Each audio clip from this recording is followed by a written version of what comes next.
Digital Path with Ajay. Subscribe, like, share, comment, learn, grow, move నమస్కారం. forward. భారత ఆర్థిక వ్యవస్థలో మనకు తెలియకుండానే ఒక పెద్ద మార్పు రాబోతోంది. అదే ఇన్షురెన్స్ అంటే బీమా రంగం. ఇదేదో కేవలం పాలసీలు, ప్రీమియముల కథ కాదు. ఇది మన దేశ భవిష్యత్తును, మనలాంటి కోట్లాది కుటుంబాల భద్రతను నిలబెట్టే ఒక పెద్ద శక్తి. ఈ రోజు మనం దాని గురించే కాస్త లోతుగా మాట్లాడుకుందాం. ఇప్పుడు చూడండి, మన దేశ ఇన్సూరెన్స్ రంగం ముందు ఒకేసారి ఒక పెద్ద సవాలు, అలాగే ఒక గొప్ప అవకాశం కూడా ఉంది. మరి ఈ రెండింటికి కారణమేంటో తెలుసా? ఒకే ఒక మాట, అదే ప్రొటెక్షన్ గ్యాప్, అంటే రక్షణలో ఉన్న లోటు. అసలు ఏంటిది? దీనికెందుకంత ప్రాముఖ్యత? పదండి చూద్దాం. సరే, ఈ రక్షణ లోటు అంటున్నాం కదా, మరి ఈ సమస్య ఎంత పెద్దదో మనకు తెలియాలిగదా. అందుకోసం కొన్ని నిజాలు, కొన్ని అంకెలు చూద్దాం. ఇవి చూస్తే ఇండియాలో ఇన్సూరెన్స్ కవరేజ్ అసలు ఏ స్థాయిలో ఉందో మనకే ఒక క్లారిటీ వస్తుంది. చూడండి, ఈ మాట వెనుక ఎంత పెద్ద మీనింగ్ ఉందో.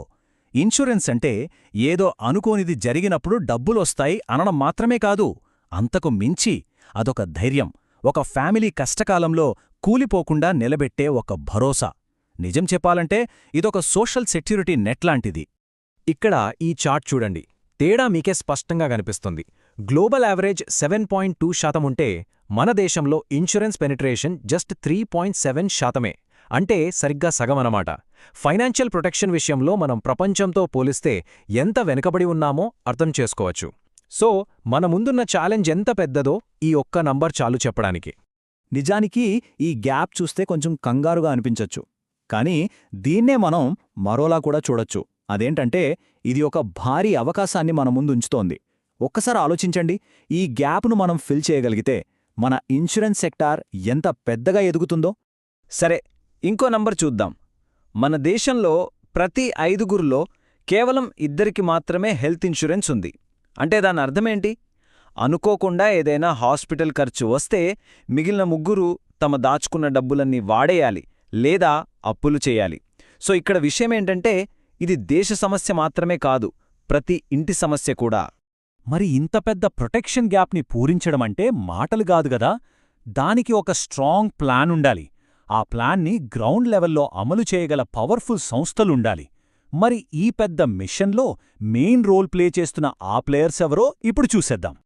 ఈ మిషన్ని నడిపిస్తున్నవి ప్రధానంగా 2 శక్తులు. ఒకటి రూల్స్ పెట్టి దారి చూపించే రెగ్యులేటర్, ఇంకొకటి ఆ రూల్స్ని పట్టుకుని దేశం నలుమూలలా దాన్ని అమలు చేసే ఒక పెద్ద లీడర్. IRDAI ఈ పేరు బాగా గుర్తుపెట్టుకోండి, ఎందుకంటే ఇన్సూరెన్స్ ఫర్ ఆల్ అనే ఈ పెద్ద విజన్కి బ్లూ ప్రింట్ వేసింది ఇదే సంస్థ. ఇదేదో కేవలం రూల్స్ పెట్టే ఆఫీస్ అనుకుంటే పొరపాటే. ఇది మన దేశ ఫ్యూచర్ సెక్యూరిటీకి పునాది వేస్తున్న ఒక ఆర్కిటెక్ట్ లాంటిది. సరే, ఈ బ్లూ ప్రింట్ అంతా బాగానే ఉందే, కానీ ఇదంతా పేపర్ల మీదే ఉండిపోతే ఏం లాభం? అందుకే దీన్ని ఆచరణలో పెట్టడానికి ఒక క్లియర్, చాలా పెద్ద ప్లాన్ రెడీగా ఉంది. ఆ ప్లాన్ ఏంటో ఇప్పుడు చూద్దాం. ఈ ప్లాన్లోని టార్గెట్స్ చూడండి ఒకసారి. కేవలం కొన్నేళ్లలోనే వేల గ్రామ పంచాయతీలకు ఇన్సూరెన్స్ తీసుకెళ్లాలి. ఇది చాలా పెద్ద టార్గెట్. ఇప్పటిదాకా సిటీలకే ఎక్కువగా పరిమితమైన ఇన్సూరెన్స్ను దేశంలోని ప్రతి మారుమూల పల్లెకు చేర్చాలన్న గట్టి పట్టుదల మనకిక్కడ కనిపిస్తోంది. మరి ఇంత పెద్ద టార్గెట్ని రీచ్ అవ్వాలంటే దానికి తగ్గ ఒక పవర్ఫుల్ వెహికల్ కావాలి కదా. ఆ వెహికలే life insurance corporation of India, మనందరికీ తెలిసిన LIC. ఎన్నో ఏళ్లుగా కోట్లాది మంది నమ్మకాన్ని సంపాదించుకున్న ఈ సంస్థ మీదే ఈ పెద్ద బాధ్యతను పెట్టారు. ఇక్కడ మార్కెట్లో LIC షేర్ చూడండి. వావ్! ఇది జస్ట్ డామినేషన్ కాదు, ఆల్మోస్ట్ మొనోపలీ. దేశంలో వీళ్ల నెట్వర్క్ లేని ఊరే లేదు. అందుకే ఇన్సూరెన్స్ ఫర్ ఆల్ అనే టార్గెట్ని నిజం చేసేంత పవర్ వీళ్ల దగ్గర ఉంది. ఈ నంబర్ చూడండి, ఇవి కేవలం ప్రాఫిట్స్ కాదు, ఈ పెద్ద మెషిన్ నడవడానికి కావలసిన ఫ్యూయల్ ఇదే. కొత్త బ్రాంచులు పెట్టాలన్నా, టెక్నాలజీని అప్గ్రేడ్ చేయాలన్నా, లక్షలాది మందికి సర్వీస్ ఇవ్వాలన్నా కావాల్సిన ఫైనాన్షియల్ పవర్ అంతా ఇక్కడ్నుంచే వస్తుంది.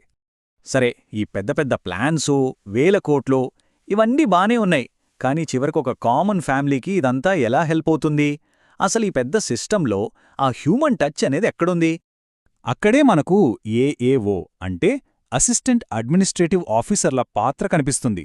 వీళ్లే గ్రౌండ్ లెవెల్లో పనిచేసే ఫ్రంట్లైన్ వారియర్స్, కొత్త పాలసీలు తయారు చేయడం నుంచి మొదలుపెట్టి క్లెయిమ్స్ సెటిల్ చేయడం వరకు ప్రతి విషయంలోనూ వీళ్ళు ఇన్సూరెన్స్ కంపెనీకి మనలాంటి జనాలకి మధ్య ఒక బ్రిడ్జ్లా పనిచేస్తారు. ఒక్కసారి ఆలోచించండి, ఒకవైపేమో ఒక పెద్ద సంస్థ, మరోవైపు ఒక చిన్న కుటుంబం. ఈ రెండింటినీ కలిపేది ఈ ఆఫీసరే. వీళ్ళు సరిగ్గా పనిచేయకపోతే ఇన్సూరెన్స్ పాలసీ అనేది జస్ట్ ఒక పేపర్ ముక్క, కాని వీళ్ల వల్లే అదే పాలసీ కష్టకాలంలో ఆదుకునే ఒక భరోసాగా మారుతుంది. సరే, ఇప్పుడుదాకా మనం ప్రాబ్లమేంటో చూశాం, దానికి ప్లాన్ ఏంటో చూశాం, ఆ ప్లాన్ని ఎలా అమలు చేస్తున్నారో కూడా చూశాం. ఇప్పుడు ఫైనల్గా వీటన్నింటి వల్ల ఇండియా ఫ్యూచర్ ఎలా మారబోతోంది, ఈ ఇన్సూరెన్స్ రెవల్యూషన్ ఎలాంటి ఇంపాక్ట్ క్రియేట్ చేయబోతోందో చూద్దాం. అంచనాల ప్రకారం ఈ మార్కెట్ 2030 కల్లా 11 లక్షల కోట్ల నుంచి ఏకంగా 25 లక్షల కోట్లకు పెరగబోతోంది. డబుల్ కన్నా ఎక్కువే.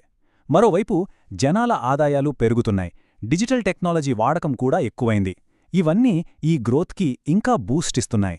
దీంతో మన ఇన్సూరెన్స్ పెనట్రేషన్ని గ్లోబల్ యావరేజ్కి దగ్గరగా తీసుకెళ్లే ఛాన్సుంది. అంటే ప్రతి కుటుంబానికి ఫైనాన్షియల్ సెక్యూరిటీ ఇవ్వడం ద్వారా మనం దేశాన్ని నిర్మించినట్టే అవుతోంది. ఇన్సూరెన్స్ ఫర్ ఆల్ ఇది కేవలం ఒక స్లోగన్ కాదు, ఇది మన దేశ భవిష్యత్తును మార్చబోయే ఒక పెద్ద జర్నీ. మరి ఈ జర్నీ సక్సెస్ అయితే అది మన ఎకానమీని, మన సోషల్ సెక్యూరిటీ సిస్టమ్ని ఎలా మార్చేస్తుంది?